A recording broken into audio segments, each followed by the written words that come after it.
Watchtower Theological Abuse Analysis, the desensitization structure, when sexual sin stops shocking everyone. Have you ever noticed something that once disturbed you no longer produces the same reaction? Not because it became right, because it became familiar. A brother hears another rumour after the meeting, a married publisher, a private relationship, another inappropriate attachment, another shepherding call.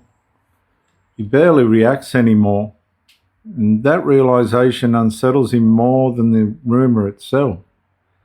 The congregation has entered a different stage now, not merely sexual immorality, normalization.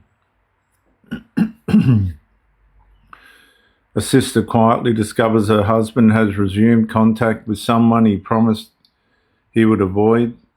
The argument feels strangely familiar, not because it mattered, because they've already lived through versions and variations of this before. An elder receives another report involving emotional attachment, inappropriate messaging, and concealed meetings between publishers from neighbouring congregations. Nobody seems surprised, only tired.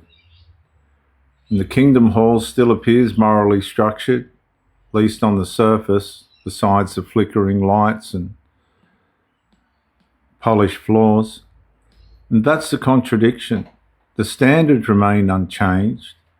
The emotional response to violating them continues fading. And inside performance-governed religious systems, repeated exposure slowly produces desensitization. The Watchtower self, defending the standard, the real self increasingly adapts to the failure. Another marriage enters quiet crisis. Another publisher becomes emotionally attached outside the marriage. Another pornography confession occurs. Another secret conversation crosses a boundary. Another rumour begins circulating. Gradually, a dangerous realisation settles across the congregation. People no longer assume purity. They assume concealment. A husband wonders what remains hidden rather than what remains true.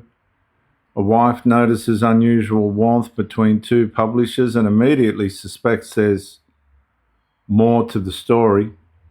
And an elder quietly realizes something: shepherding conversations are no longer exceptional events, they're common occurrences. And they become reoccurring patterns. The room still sounds spiritually confident. The congregation increasingly feels morally exhausted. But the Watchtower Bible and Tract Society, through its kingdom halls and propaganda, reinforces sexual purity, faithful marriage, moral cleanness, congregational discipline, and organizational loyalty as evidence of spiritual safety. Yet, repeated exposure without transformation slowly weakens the congregation's sensitivity towards corruption itself. The scriptural witness presses directly into the atmosphere. Ephesians 4:19 warns about becoming callous. 1 Corinthians 15:33 warns that bad associations corrupt good character. And Galatians 6:7 reminds believers that what is sown is eventually reaped.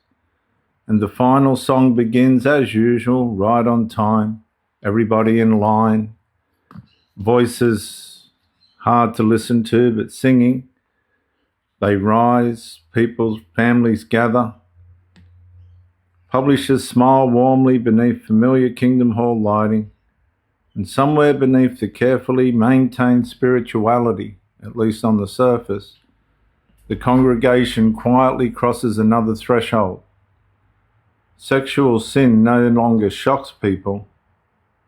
Only getting caught in sexual sin does.